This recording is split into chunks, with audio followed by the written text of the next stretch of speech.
All right. Welcome, guys, from parking lot to server room. My name is Tim Roberts. And I'm Brent White, and I want to take a quick second. My 3-year-old daughter, this is her first hacker conference, so welcome, Megan. She's late. She might get a little shy, so anyway. All right, so our talk today is about red teaming, penetration testing, specifically things that are in a broader scope outside of just the technical aspects. So this includes social engineering, physical security assessments, things like that. Also, we'll touch base briefly on, I don't know if you guys have seen, but there's new security tests going out for prisons where there a lot of parkour people are coming in and trying to break out of prisons. So we'll touch on that a little bit too. Like Stallone? Yeah, like Stallone in that awful movie. No serious commentary will say that the user has no responsibility. We all have responsibilities to lock our doors, our homes, and to buckle up when we get in our cars. Just want to preface by saying that, outside of the red side of this, the blue team side, security awareness programs are just very, very important. A robust security awareness program will help detect a lot of these, what we're going to be talking about today, and prevent against it. So everybody has a responsibility to do this. Why not have the responsibility to lock your computer when you get up, or lock the door when you leave, etc. So before you start the assessment, you obviously want to know what you're getting yourself into. This is really weird doing that, so I'll just speak loud. There's several different ways to kind of look at the footprint of the target or the client. And one of those resources is open source intelligence, and it is exactly what it sounds like. It's actionable intelligence or information that's freely and openly available, and there are many resources, many ways to find out about the company or employees, through Google or Facebook or LinkedIn, several things, even Google Maps, where you can sort of get an idea of their property, where you can go in and out, try and get a good look at maybe where the generators are, or if there's some obvious entrances and exits. And then, of course, you want to do your actual physical surveillance, where you're actually on site and looking around. This is where you'll look at things like employee behavior. When are the busiest times? What are the main exits that they seem to be going in and out of? What are their habits? Are people piggybacking? If somebody opening the door and 6 or 7 people are all going in right behind, that's actually a great thing to look for, because that's something you can leverage when you're ready to start entering the building. This is where you can also drive around the parking lot, and there's a few different things we can talk about later on, some do's and don'ts about, rental cars and not sitting in the parking lot lit up by your laptop at night, some things like that. Smoking areas aren't as big nowadays, but people still go outside for the cell phone, especially if it's if your target. And I'm assuming that all this will be in scope before you're doing this. So let me add that disclaimer that you need to make sure that you're doing this legitimately. Yeah. But when you're there, looking around, the employees will go out there, talk on their phones, especially if they're not allowed to have a device. They don't have a bring your own device policy. They're not allowed to have cameras in the area. You'll see where employees sometimes will go out and talk on their phone. So that's a busy area. A story to add to that, me and my partner were doing a red team at one point, and we saw some people out in the smoking area. They were smoking, they were talking on their phones and everything. So we drove up. And I told him to put his sunglasses on. He drove up. I looked out. I was like, "Hey, I'm lost. I'm looking for a gas station." And our goal, the intent was to look at their badge, because we needed to see what their badge looked like. So as they're talking, my partner's looking all creeper-like with his sunglasses at the details of their badge. Their badge was very simple. Actually, I've got the badge here, just a very simple badge that I was able to go to Office Max and put it on my Snap Fitness proximity badge here and just tape it on there. So very quick, very easy way to duplicate a badge.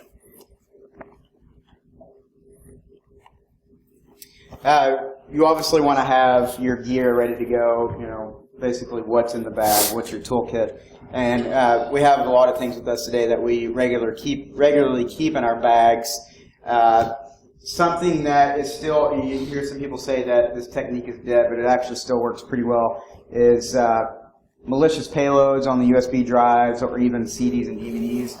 You can think of that sort of as a reverse dead drop, because this is something that you do want to be found. You want someone to say, oh, hey, a cute little froggy USB drive. That's cool. I'm going to go take it and use it. Well, that's a system that you're into once it dials back home. Drop a CD on the ground that says, Brenda's spring break or 2012 taxes, something like that. People are nosy. I want to see what tax information is. Or, yeah, I want to see Brenda's spring break pictures. This could be good. And again, that's the malicious payload, and it actually works pretty well. Just to add to that, too, I was at a previous job that I had. We had a nice gaming keyboard, and so we took it out and we put a rubber ducky in it. If you aren't familiar with the rubber ducky, Hack 5, they have the little USB ducky. You can put different things on it, different payloads, make them execute. So we had this, we replaced the USB on it with the rubber ducky. We sent it in, and to the IT guy, one of the network admins, and he's like, oh, this is sweet, this free gift from whatever. Plugs it in. Well, the CISO comes by and says, hey, where'd you get that keyboard? He's like, oh, it was sent to me. It was free. Yoink. So the CISO takes the keyboard, goes into his office, puts it onto his docking station, docks his laptop later. So, just nice things. They're pretty. I want to plug it up. I want to see what it does, right? People still do that. People are still gullible. It's the same thing that they were doing in the 90s with the CDs. You just leave those around, people pick up a CD, and it's on auto run, and there you have it. And just to go a little further with that, too, kind of a way to think, to be creative. Okay, how can I get this payload inside? What can I do to sort of gain that trust? You show up, wearing a shirt, get a shirt made that says, Acme Office Supply or something like that. So you walk into the receptionist, and you've got some fake business cards. And has everyone seen those little Christmas trees that are powered by USB? You can buy them around Christmas time. They have all the silly little things. Or Yoda. Or the little USB power thing that shoots the missiles and all the USB toys. There are tons of things like that. So basically, you get a few of those, 5 or 6 of them. You embed the rubber ducky payload inside of them where it's concealed. It's a little covert payload in there. And so you go in and say, hey, I'm so-and-so. We're a new office company here in town. I'd like for you guys to think of us, when it's time for your next purchase for office supplies. Here's a few Christmas trees, here's a business card, Merry Christmas. Oh, thanks, that's cool. And they see these people come around, oh, what's that? Oh, some guy left them from office supply. Oh, that's cool, I'm going to go plug it up and, have some decorations in my office. And, that's just a kind of a creative way to get that payload in there. Man-in-the-middle devices, wireless sniffing tools, Wi-Fi Pineapple is something that we like to use. Darren, Kitchen at Hack 5 is really easy guy to work with, and so he kind of got us hooked on these things. And it's just a simple way to set up, a malicious wireless access point. So you can basically clone an access point, get people to connect to you instead of the access point they thought they were going to get to. And so now you're man in the middle. You can also set these up now as actual little drop boxes for internal assessments. And just to add to the pineapple there, a preventative measure for those that are in defensive security, is to, when you start seeing your home access point and you're connected to that and you're in your office, there's probably something fishy going on, right? So what it does is your Macs, your computer's automatically connecting and it's beaking, right? Are you out there? Are you out there? Are you out there? And it's looking for home 1 or whatever your access point is at home. And so as soon as it hears that, it's like, oh, okay, it connects. So it's remembering those access points. Well, what the pineapple does is it says, hey, I'm home 1, and it connects. So now it's using it as a proxy to whatever this is connected to. So it's a fun little device. Bump keys and hammers. If you guys are not, real savvy with lockpicks, bump keys are a quick and dirty way to get into an area. I would advise against buying cheap bump keys. A lot of conventions will sell, oh, sweet, a set of bump keys, $5, boom. And you get it and you use it once or twice and you've broken the key off into the door. Bump keys also, you got to know about the scope. If you're doing a penetration assessment, perhaps the client doesn't want you using bump keys because you're risking messing up a lock. So that's where you need to practice the lock picking too. Bump keys come in residential, commercial, and like this kind of secret, top secret area keys. So different keys for different areas, especially wiring closets. If you're sitting in looking at a building, you're like, man, I don't know how I'm going to get in here. And say you go to a garage. Well, that garage has a catwalk. That catwalk connects, so it bypasses the lobby where the security guard is or the secretary. So you go up to the catwalk. What's there? Probably a fire escape. Fire escape. Do they have a badge reader on it? Probably not. Is the alarm active? Well, it's during production hours. Probably not. All right, pick the fire escape. Now you're in the fire escape. Now you're in the building. From the fire escape, if they have a limited access to the executive floor, well, now you can just walk up there and pick that, and now you're in the executive floor. You don't have to badge into the elevator, right? So this is a very you're gambling a little bit because you're like, I hope the alarm doesn't go off when I open this door. But it has worked for me twice. So I'm like, I'm going to add it to the talks because it works. A lot of times, every time I talk to the client, the point of contact after the assessment, hey, why wasn't the alarm active? Oh, well, it's during production hours and people leave for lunch and stuff. We don't want it to, oh, okay. Noted. So. Get a hammer, too, for the bump keys. It saves your hands and you don't have to take your shoe off. So. Yep. The hammer's great, it's quick, and it's precise. I did want to pass up here on the hardware, the 3-in-1 IDE SATA to USB converter. Why would I carry that around with me? Well, you'd be surprised at how many hard drives are left in printers still in the decommissioning areas that are often accessible from outside. So you go in there, you take out the external hard drive, you plug it into your USB, and then you start dumping stuff, hide your laptop, do whatever you want, come back later, get it. Yeah, that's kind of good too. Like Tim said, you just dump it there. That way you're not taking it out of the building and then trying to figure a way to get it back in if you're trying to do that without actually handing it, back to the client at the end of the assessment. Here's a hard drive. I don't remember what printer I got it out of, so good luck, fixing my mess. That's not always something that goes over well. So. Next up, we have pivot boxes. So, we mentioned earlier some pivoting tools like Pineapple and stuff, but the Pony plug, Pony Express, they make this is fresh, like an air freshener. It's not believable, but you give it to somebody, the social engineer, whoever. If you got a Tiger Team kind of assessment build up, you give it to the person that's the face man. He goes in, he finds a place to plug it in, whether it's the core switch or somewhere on the side. An access point, you put an alpha on it. You have it as your rogue access point. You can do this with, if you don't have the money for this or funding for this, you can do it with a router. Just change some of the firmware on it at your access point, and then you connect to it. Quick story on this, me and another partner of ours, we were doing a red team. We got into the building, piggybacked, walked around. It was after hours. There was hardly anybody in there. There was a few people working after hours. They thought we were working after hours. We ended up finding a unoccupied desk. We go over there. We plug in our rogue access point. We put it near the window under the desk, hide it. We had a pretty big antenna on it. So from there, we had gotten a hotel that was right across the street from this client site. Went to the hotel in our shady van, pointed our antenna to their 5th floor, and was able to connect to the access point that we plugged in there. Just so happened they had DHCP active, and it was all access to the network. So I was like, oh, okay, that was easy. So these things are handy especially for remote stuff too. Say you don't want to spend the money on a laptop to send to a client site, and you're doing a white box assessment or a partial disclosure assessment where they know you're hacking, right? There's more. Everybody's working. You're working with a technical team. You're doing this stuff, right?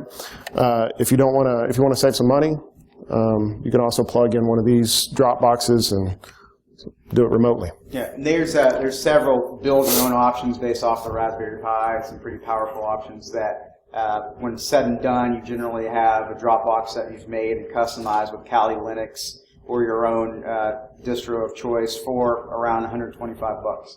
So. A few more things that you can add to your toolkit. Arctic laser, it's a 1,000 milliwatt blue laser. This is something you certainly want to make sure is in scope before you do this.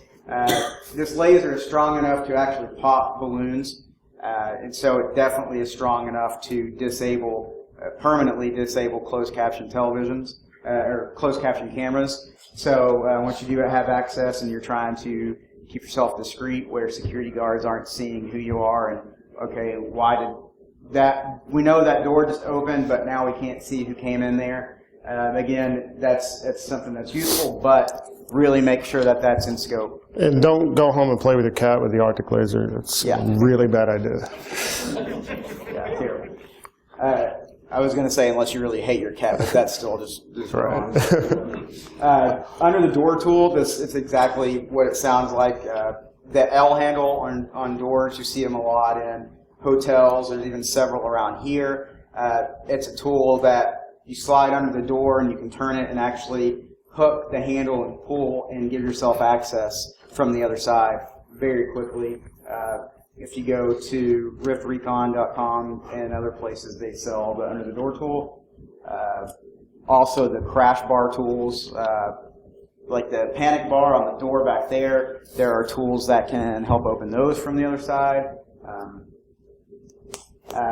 Mylar balloons and hand warmers. What in the world are you going to do with a Mylar balloon? Well, it's pretty simple, but it's very effective. So you have a latex balloon with some helium. You go to the door that there is a motion sensor on the other side. Lay the Mylar balloon flat under the door. Transfer the helium from the latex into the Mylar. Tie it off. Let it float up on the other side, and you can often trigger the motion sensor and get in. You know, the old method was to use a coat hanger, like a wired coat hanger, and put a handkerchief on it and wave it, and then you're in, right? Well, a lot of these motion sensors are heat activated now, so even with a Mylar balloon or the old method, you can put the hand warmer on it, tape it on the balloon, or put it on the wire, and then shake it, and then there you go. You'd be surprised at how many doors have these motion sensors because of what? Accessibility, convenience. Okay, well, we don't want people to have to badge out or anything, right? So they got these motion sensors as they're leaving. So there's been several data centers that I've seen that even have some higher end biometric, with the actual hands get in, but to get out, all you do is got to go up to the door and trigger it, and it opens for you. So it's a good way to bypass, the hand reader. Did you guys see the trick Dave Kennedy did with his vapor cigarette? No, I haven't seen. Motion sensor, yeah, you just blew a bunch of smoke between the crack on a little door. Oh, and it did it? Off the motion sensor and walked right in. That's awesome. It's pretty creative. Yeah, there's a lot of cool tricks like that. Sad how easy it is, but be creative and you can get around a lot of expensive equipment quickly. Kneadable erasers. This is something that's kind of unconventional that we like to use. So as I mentioned, with the doors back there with the crash bars or panic bars, whatever you want to call those. The kneadable erasers for like art students. And so it comes in a little square, but it's kind of like a really thick dough. So you can knead, you can move it around where it's malleable. And so once you open the door, you can sort of cram it in the door jamb. That way, when the door closes, it's not actually engaging the lock. This prevents a sensor or an alarm going off saying that the door's been open for too long, because you can actually close the door and still maintain access because the lock hasn't engaged. So that's a quick little trick there. An older method too is to use one of those magnets, that you get in the mail or whatever, your realtor magnet. Stick that on there. But those are a little more obvious than a kneadable eraser that you can just stick in the hole. Fake badges, again, I mentioned it earlier. A blank RFID badge works wonders. If you don't have something, flip your whatever badge over, the white part. A lot of people don't ask questions. If you have to do it quickly, my recommendation is to try to forge one. Get a good idea of what the badge looks like. You can go online. You can find their logo. You can find it on corporate letterheads. You can check your email, find it on that. From there, you just make a badge, print it off, some adhesive paper, and stick it on your fitness badge, and then now you've got a badge that looks real. Why does this still work? Well, piggybacking and tailgating. People, they're nice, especially in the South. They're like, oh, you're coming up to the door. Here, let me get the door for you. Your hands are full. Let me get the door for you. Oh, you're coming back from lunch. And they always are, they're helping you out, right? So, having just a badge is your kind of ticket in. If you see someone that's actually watching, like, if you kind of, during your recon phase, you kind of see that they're pretty strict about piggybacking. Something that you can try and usually works pretty well is, as Tim mentioned, have your hands full. Get a box that it's heavy, something where both hands are full, or you got that and you're on the phone and you are in an argument because you want to make the situation really uncomfortable. Because who in here likes to go up to someone and interrupt them when they're like screaming at someone else on the phone? No one, right? Because it's awkward. I'll leave that guy alone because he's having a bad day. Well, I see somebody trying to get in, hands are full, okay, I'll let him in. Or even if you're trying to piggyback, okay, I'm going to help this person out. Because it's, it's natural. It's a natural human thing to want to help. And so, sadly, it's something that's easily exploitable. So I feel like a jerk saying that. Yeah, don't be nice to people. Yeah, don't be nice to anyone. That's your takeaway for today. Women get in a lot for that. Oh, yeah. Absolutely. Actually, I got a funny story. Tim wears wigs all the time. I dress up a lot of time. No. We're not joking. That's good. I'm at a HackerCon. I don't care. No, we had one of our female consultants and another male consultant on site, and they were pretending that they were married, and they were arguing, and it was actually at a hospital. Well, during their argument and stuff, they're trying to go to a place, and people were just kind of getting away from them, and from that, they were able to argue up into a door and then go right into it because people didn't want to hear it. They didn't want to see it, and it's very uncomfortable. It was a room of records, too, and so someone came in, and, they continued the argument. And so the person who could potentially have said, who are you? Why are you in this room with all these patient records? They basically just said, forget that. I'm out here. I'll let them take care of their own business. So sorry, my wife's upset, or sorry, my husband's upset. Yeah. So that kind of thing definitely works. If you're more technically savvy, Fiddler is a cheap RFID cloner. It does a lot of generic. We're not selling these products. We're just giving you guys some names so you can do some research on your own and check it out. Some of the stuff we have experience with. If you mention our product code, we get a little kickback when you buy it. Yeah, not really. But it's a tiny, it's a cheap cloner. Proxmark, if you have some deep pockets and you want to buy a Proxmark, those are pretty good too. When you're doing the fake badge, even when you go to Office Max, it's like they have everything for you, or Staples or any of the stuff. They've got the transparent sleeve. They got lanyards, all that stuff. So you want to get a good idea. If their lanyard's a solid color, get the same color. If you see people wearing different things, get an IT lanyard. You got a SANS lanyard, whatever. You got a conference lanyard, whatever. They're going to think, oh, okay, another IT nerd, whatever. So you can walk in. It's pretty easy. The admin envelopes, again, I was talking earlier, I made a fake badge from an admin envelope. So I got into the building by piggybacking. At first I flipped my badge over and I tried to get in, but I got stopped. And I was like, I grabbed the wrong badge. Left, had to rethink my situation. I was like, all right. Oh, there was a catwalk. Well, I ended up getting in through the fire escape, walked in the building, ended up getting into an administrator's office. She wasn't there. It was around lunch.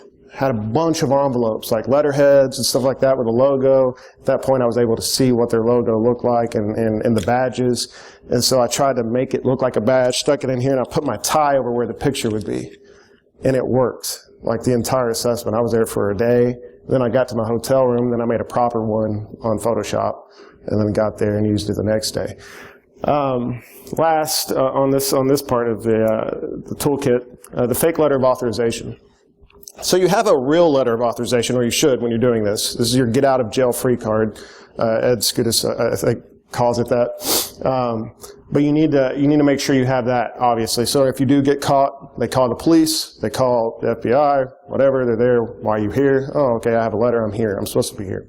Well, your fake letter of authorization, it has some broad verbiage in it, right? Something that doesn't have to be specific. So-and-so is doing this and this, blah, blah, blah. And then have it signed by your coworker, who is the CISO of the company or the IT security director. security awareness campaign director or whatever, big title on the bottom with his cell phone on it. Yeah, we actually put each other's cell phone numbers on there that way and call and say, so-and-so said that you're doing this. Like, oh yeah, he's supposed to be there, and oh, okay, thank you, and then like, there you go. And so, as Tim mentioned, that's another vulnerability that you can report is I was stopped, but gave a fake letter of authorization and continued. You know, what's great is I was stopped and I used my get out of jail free card. It was like the last day I was there on the assessment. And one of the security guards approached me, an armed security guard. And he's like, hey, I need, what's your name? What are you looking for? And I showed him my badge. He goes, nah, I need to know what you're doing here. And then I'm like, oh, come here. Pull him off to the side, give him my fake letter of authorization. Shh, don't say anything, He goes, oh, okay, yeah, I'm in security too. And I was like, obviously. Yeah, just make them feel like now they're part of some, cool, fun secret or whatever. Now they're in on the gig. And you don't have to worry about those armed security guards anymore because one guy, I was like, make sure you tell the rest of the team, that way they don't bug me. And so I was free to go the remainder of the assessment. I didn't have to worry about armed security guards stopping me, or if somebody reported it to the security guards would be like, yeah, it's that guy. Oh, okay, cool. Yeah, we'll take care of it. And so it works great. Yeah, and then the bad thing is at the end is you actually have to report that guy's name. And so even though he was cool and helping you out, you still have, fake letter of authorization. He's probably, going to get in trouble somehow. And then again, you feel like a big jerk. But I guess it's part of your job to help strengthen their security posture by. And they'll never do it again after that. Yeah, I promise you. Never do it again. Just a quick list of some do's and don'ts.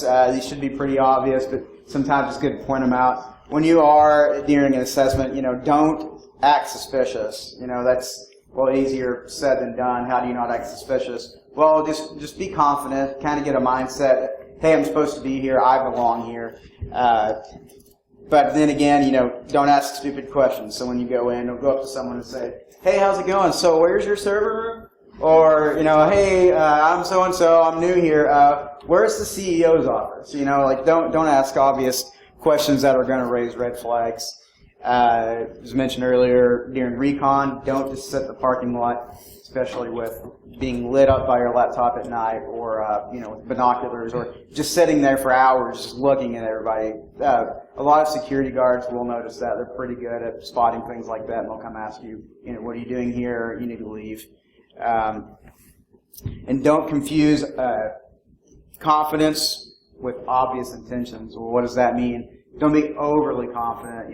Hey, don't ask me anything, lady, because I'm supposed to be here. Don't be pompous and, okay, this guy obviously is way overconfident and he's compensating for something because he's not supposed to be here. So just act natural, and we'll talk more about how to do that in just a second. And polite over abrasive works a lot of times. Abrasive, a lot of people feel threatened, or they get defensive, or maybe even they hold it and they second guess. Well, that guy was a real jerk.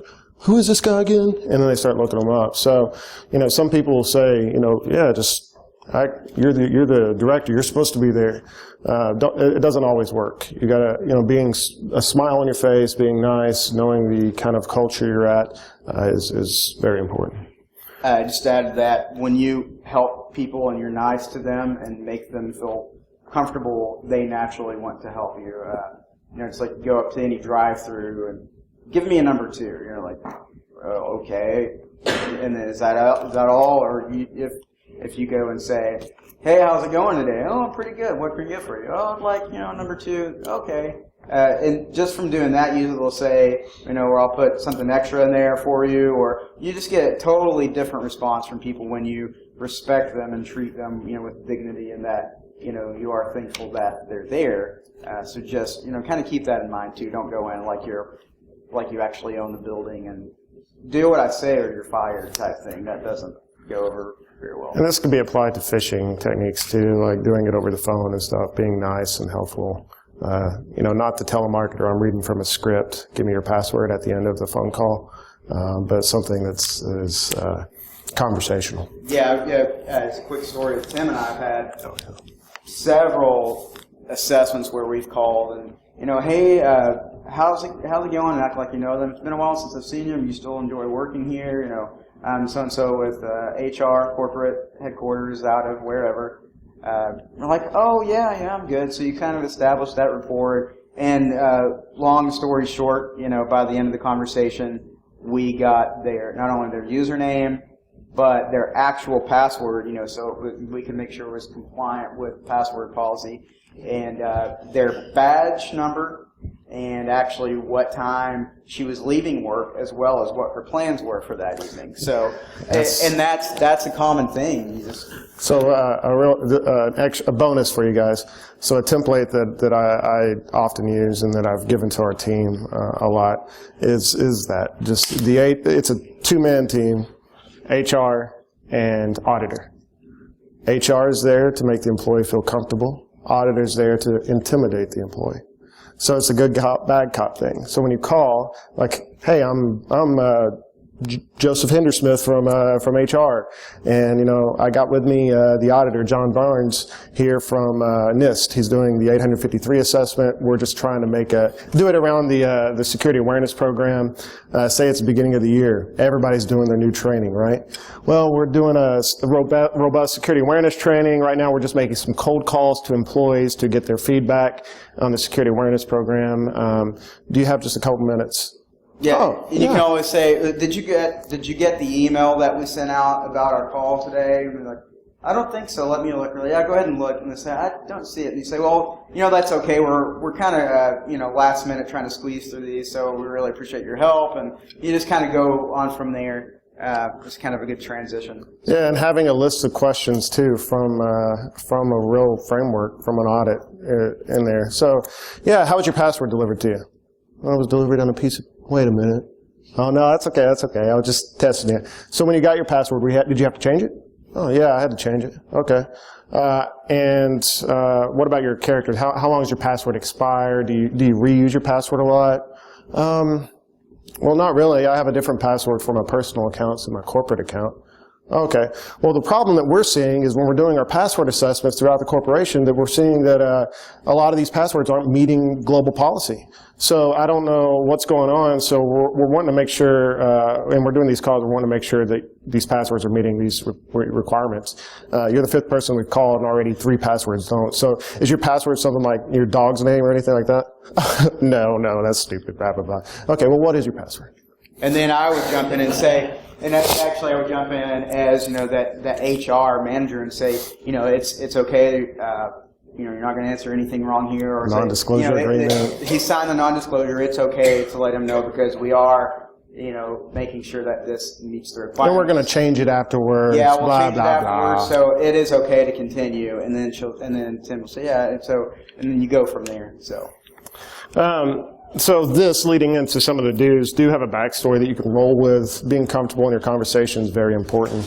You don't have to have a scripted thing. I'm so-and-so, my age is this, I have this, blah, blah, blah. It doesn't have to, you're not developing a character, right?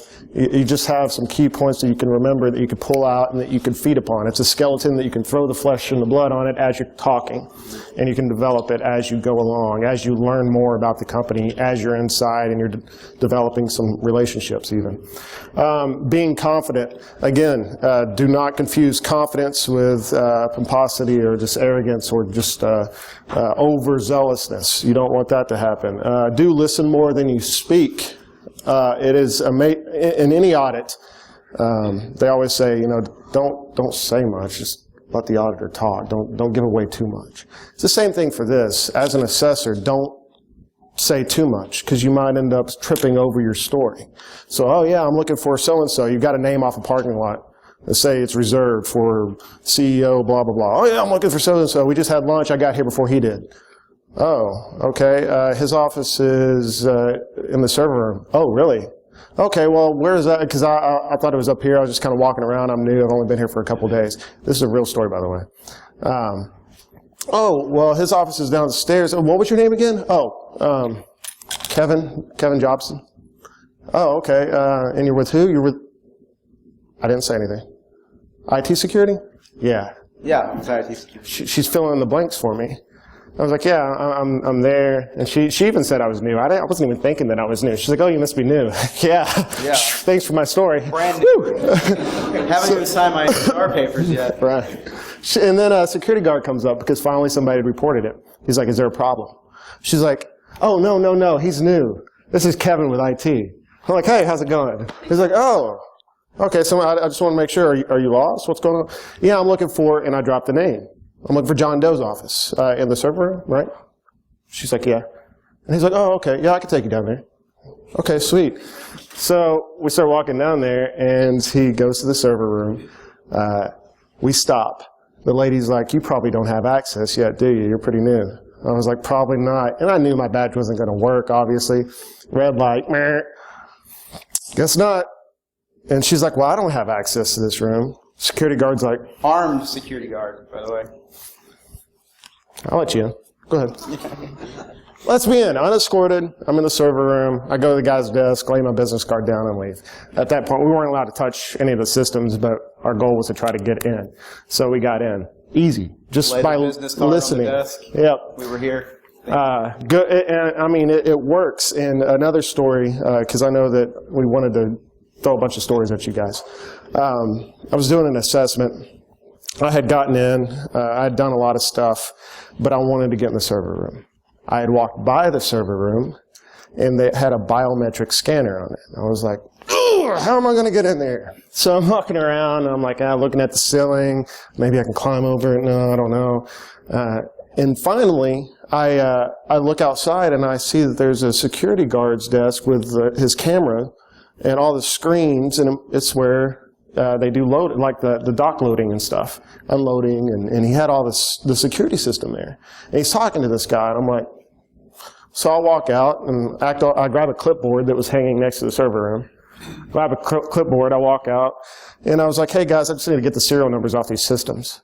And they're like, they look at my badge, oh, okay, yeah, no problem. Those systems suck. I'm like, oh yeah? What do you mean? I'm writing down stuff. He's like, yeah, that's our security system. It's been going on the fritz. A couple of the cameras, the PTZ cameras aren't working. I was like, oh, can you show me? He's like, yeah. Security guard logs into the system. Password's 1111 because it's this old security system. Logs in, shows me which cameras don't work, complains about the quality of the cameras and how you can't see license plates and stuff like that. Goes on to tell me all their issues. All I did was ask for the serial number on the system, and I told him that I was like, yeah, man, you know, I'm doing inventory because we're trying to get you guys some better products in here and better systems, so I'm trying to get an idea. I have to get into the server room. I don't have access. I need to get some numbers off of there. And he's like, oh, yeah, and a maintenance guy's there. Maintenance guy was like, you're with maintenance, right? I was supposed to talk with maintenance to let me in. He goes, oh, well, I can't let you in. He might be able to. The guard's like, oh, yeah, I can let you in. So we're talking, BSing. Walks over, lets me into a biometric protected, armed guard protected server room by myself. I'm in there by myself doing whatever. There's passwords written on core switches. I mean, there's all kinds of stuff where people, because, you know, it's protected, right? Nobody's going to get in here. Well, you're nice to a security guard and you let him vent the issues that's going on within. You know, be nice, just be an ear. He'll let you in. So. And all those examples kind of sum up the do here. Using sales tactics, do listen more than you speak, take control of the conversation, be observant. We actually had a real quick exercise we wanted to do if we could get a volunteer. Does anybody feel like you're pretty good about just like rolling with the punches?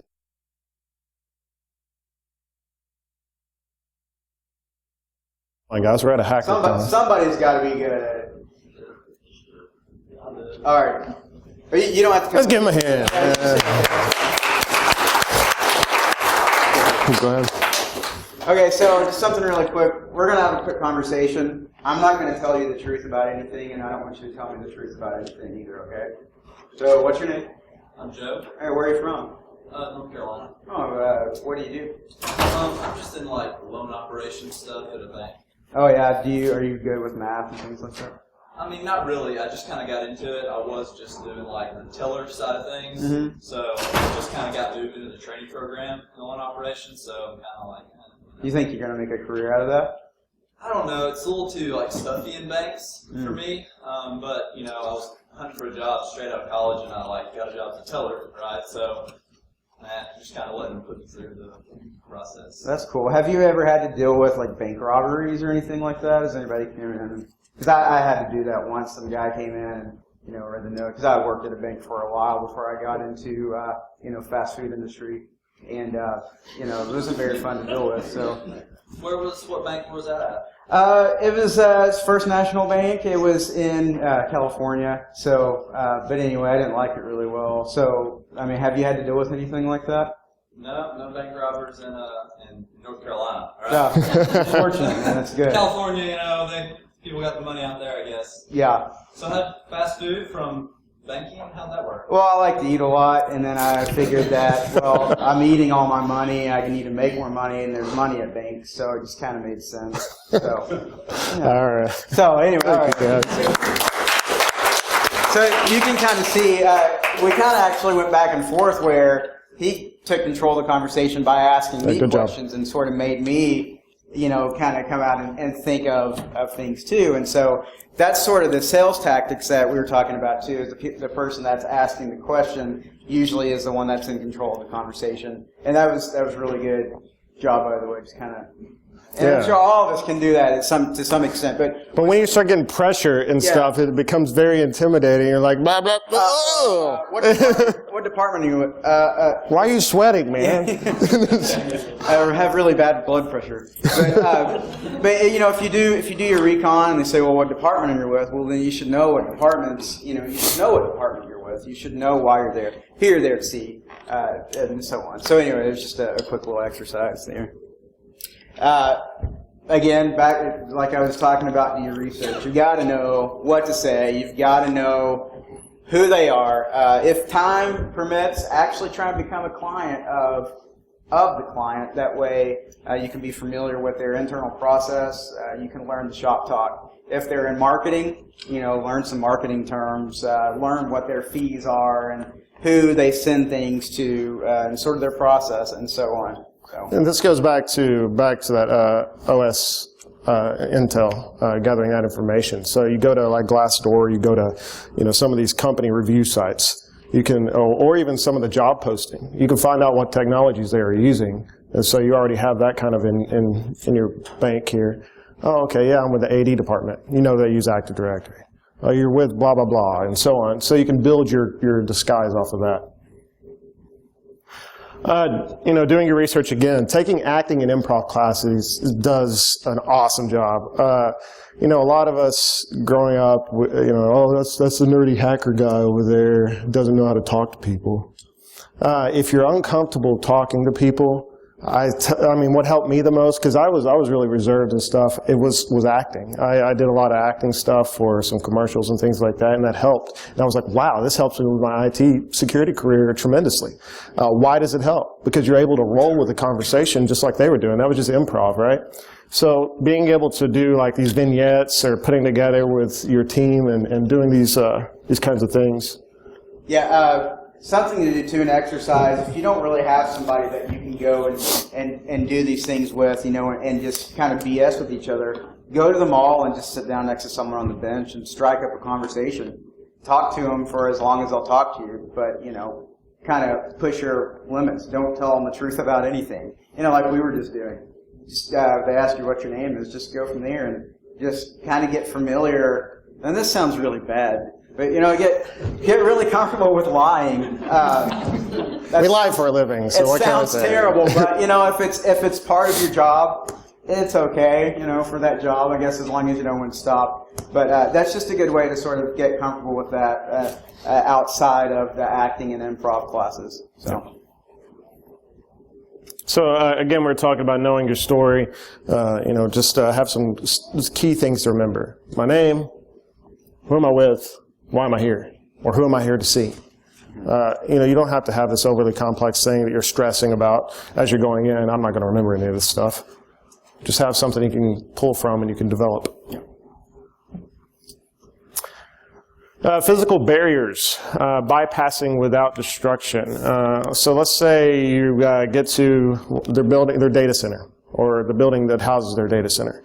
You know it, you see some generators out there, you're like, that's probably where the server room is. there's a fence around those generators and there's a door there, but that door is propped open. How do I get over there? Well, there's barbed wire. I don't want to climb that. Well, you guys seen Fight Club. Throw a rug over it, climb over. Yeah, or a leather jacket. Or a leather jacket. This, again, I was talking about the parkour teams that break out of some of the prisons. I actually teach at a parkour gym, some martial arts there, and I'm seeing a lot of these guys, and I'm trying to pick up some parkour just because I'm like, wow, if you could match that skill set with the technical hacking aspects and the social engineering hacking aspects, you got a really good consultant that could do anything from prison breakouts to, just corporate audits. So that's kind of a fun thing to think about. But you don't have to do parkour. You don't have to jump. You don't have to be, you don't have to be a ninja. Physical assessment. But, for this more, the more stringent, I guess, assessments that are demanding like that. But this, so if you want to climb it, barbed wire, having something safe over there. If it's razor wire, I would just avoid it. Because, A, you don't want to destroy it. You don't want to destroy the fencing at all. You don't want to clip it. Because we're the good guys, we're trying to expose these vulnerabilities so we can help, not to destroy it, not to break it, right? Unless it's in scope and they're like, okay, whatever, have fun. Yeah, do whatever you want. All right, I'm going to cut the fence. I'm not going to climb over barbed wire. So. Parking garage. I mentioned this earlier. The catwalks are excellent if they have a parking garage connecting to the building. The fire escape, a good avenue to get from floor to floor. Also, the added benefit of the fire escape is you can see the floor layouts. So you see the emergency action plans or the floor layouts for fire. You can see the evacuation plans and stuff like that. Yeah, just a quick adage to that. When you go in, let's say there's a lobby and you can go in and use the restroom or something. Most of the time you'll see a map, like a floor plan, up on the wall for that very reason. Just snap a quick photo of that. That way you can look at it and get an idea, just a quick idea of what's on that floor and where things are. That way when you're walking around, you don't look like a lost puppy. No.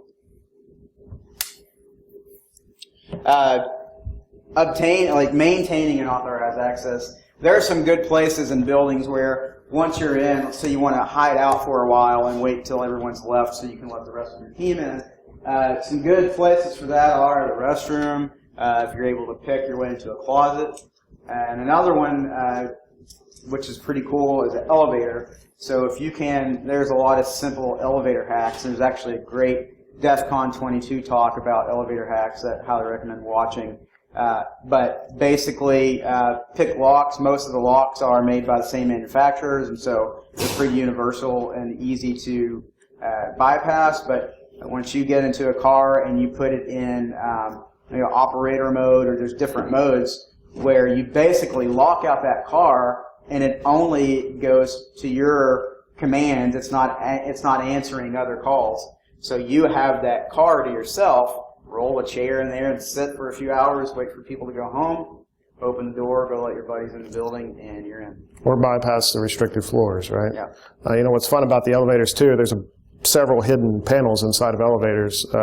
Again, that talk does an excellent job of breaking it down and showing it. And we don't want to get too granular with this, but I would encourage you to not limit yourself to just that. If you want to go above and beyond, this is a good way to do it. Yep. Is that just a meeting room? What's that? Find a conference room? Yeah, you can do a conference room too, especially after hours. Like, my favorite place is to go as soon as I get in is the bathroom. And this is what we're leading in. I'm in, or am I? So you want to get your bearings. I go straight to the restroom just because I can lock myself in a stall. I can text my partner if they're out there. I can, recompose myself because your adrenaline starts pumping as soon as you get in there. And you need to recompose yourself. You don't want to be sweating bullets and going out there with sweaty armpits and stuff and then walking around. I'm supposed to be here. Don't look at me. Throwing up on the floor. Yeah. Being confident, confidence and lack of is noticed. Again, don't be sweating bullets, and hunched over, walk with a purpose. You know where you're going. Even if you walk into a room, take note of the exits immediately or wherever. And there's my destination. Because if you walk in and you're like, they're going to ask questions. Just go straight to something. Even if it's your phone. If you're nervous, go straight to a corner and get on your phone, and then look around. Now you have a reason. Okay. Owning the room.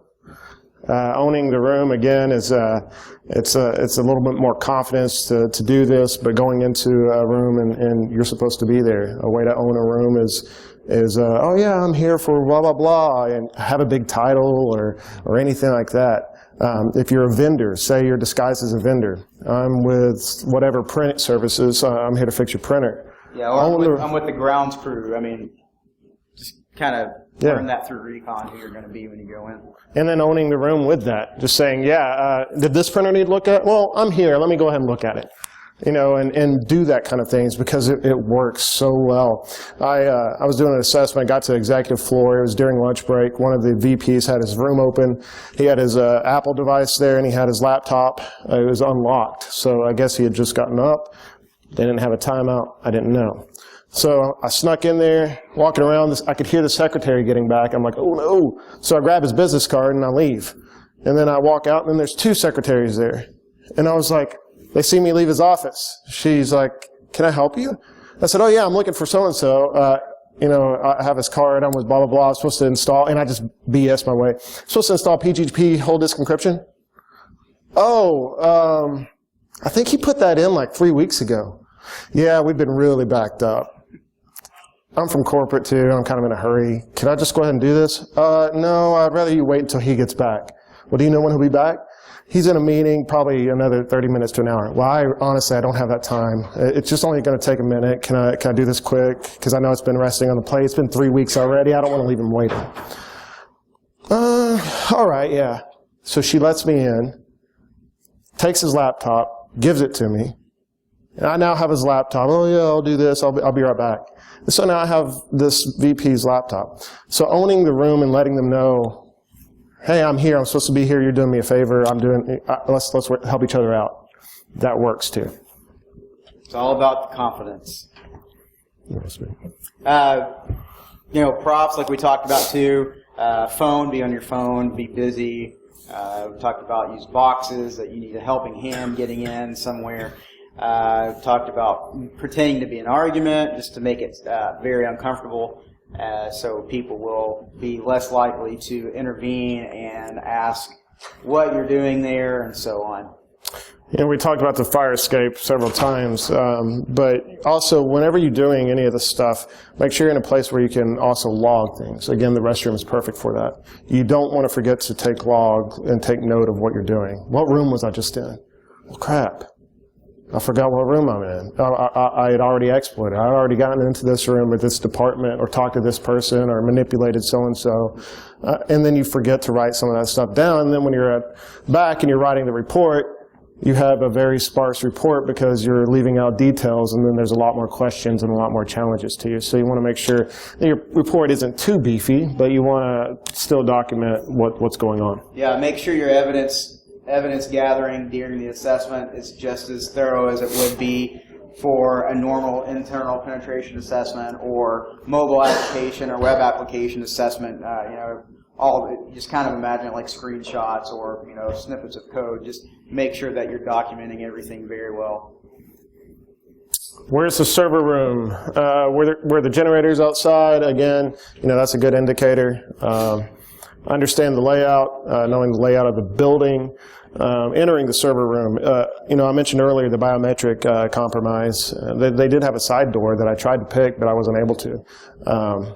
So I was there, and they had the side door that said their halon, fire extinguisher, blah, blah, blah is here, and so on. I'm like really trying, and I couldn't get into there. But oftentimes you could find the side doors that are just as vulnerable as a wiring closet with one of those little holes you just kind of poke and open it like a residential bedroom. I'm not condoning that, by the way. But no firewall, so they don't have the floor-to-ceiling wall. I was in another place doing an assessment. They had a new server room that they were making. It was this beautiful server room. It was these glass windows, thick glass windows and stuff. And on the side, they had an office that they were commissioning. Well, in there, they had a stack of servers beside a rack that they hadn't racked yet. And I was like, I wonder if that has floor-to-ceiling access. If it's new, they probably don't have a intrusion detection system up there, any sensors. So I took a chair, got up. Lo and behold, I am over the wall. Again, this takes a little bit more finesse, I guess, so you don't fall through their ceiling. You climb over the wall, and you're there. You know, shoes are important also, what the kinds of shoes you're wearing. So if you're planning on doing any of that dirty stuff or dumpster diving, things like that, maybe not dress shoes are the best thing. So. Where to plug in? You know, again, if they have DHCP access and the network's open and you're in a conference room, just plug in there. You're in the conference room, it's occupied, slide the thing, it's no longer vacant, you're in there, lock the door, you're good to go. Until somebody actually has a conference, and then you risk that, because that's something that you're going to have to gamble with. You're taking a chance with. So the core switch is a good starting point. A lot of different things to find different traffic. Conference rooms, though, people squat all the time. Aren't supposed to be in here, so. Yeah. Social engineering. Oh, I'm sorry. I didn't Yeah, know. like get the visitors. Absolutely. I was just trying to get away for a few minutes to complete this. Yeah. Yeah, I had a call I had to take or whatever. Yeah, and, I'm waiting on so-and-so. We're supposed to meet in a little while. So. Yeah, when you're done, obviously, you want to make sure that when you bug out, you've got everything that you need. Are you still continuing to try and get out undetected? Is that part of it? Or do you need to have close out before you're done? If you have an employee escort, finish it just like you would any other normal business meeting. You know, hey, thanks for your time. I'm done here. I really appreciate your help. Hope to see you again soon. You know, just a nice formal ending. You know, have an exit in mind, whether you go out the same way you came in, or if you're wanting to go out the front of the lobby and wave at the security guard as you're leaving. You know, depending on what you're doing, have an exit in mind. It's very important. Escalate critical findings to the point of contact. So let's say you went in there and like that laptop, you know, I couldn't just leave and go back to my hotel and start doing whatever.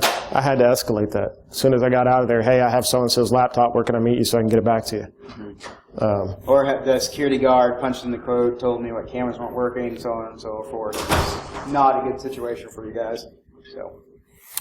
All right, again, Bruce Lee said this very well. It's not what you give, it's how you give it. In social engineering and red teaming, the stuff that's outside of the technical hacking, it's all about presentation. It's like smoke and mirrors, it's smiles and laughs, handshakes, and fake. A lot of fake con artistry. That's it for us, guys. Yeah, you guys have any questions or anything? I know we kind of been doing some real-time questions, but you guys have any specific questions? Yes? Can we try R00 to get into their medical section to get their unsecured medical records? Sure, if you want to try it. If you fall, it's not my fault. Anyone else? Sure. Yes? What if you are in a situation where you need to get to, say, like 6th floor, and only way is the elevator and it's bad access? Well, again, the fire escape is handy, because typically they will have a fire escape because they kind of have to. Some places do. The elevator, if it is restricted, like that executive elevator level, again, elevator hacking, you can actually buy some of the vendor keys, because a lot of those keys are the same for the elevators. So you can buy those, have them shipped there, and then you can have that on there and just turn it into that mode, go straight to it. You can bypass, there's actually some of the hidden panels that you can access. Maybe like the fireman's access, fireman's key, things like that will actually bypass the biometric readers and take you to any floor that you want to go. Or you get an executive's name, and then you wait for a guy in a suit and a charismatic smile to come in, say hi to the so-and-so, and you follow him in the elevator.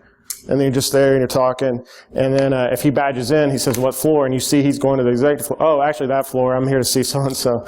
Oh, okay. That's work too. So it doesn't have to be this elaborate hack. You don't have to go in there and hack elevators or pick locks to get to places. So. Yeah, exactly. Proxmark and Fiddler and stuff like that. If you want to do the badge cloning, those are a couple.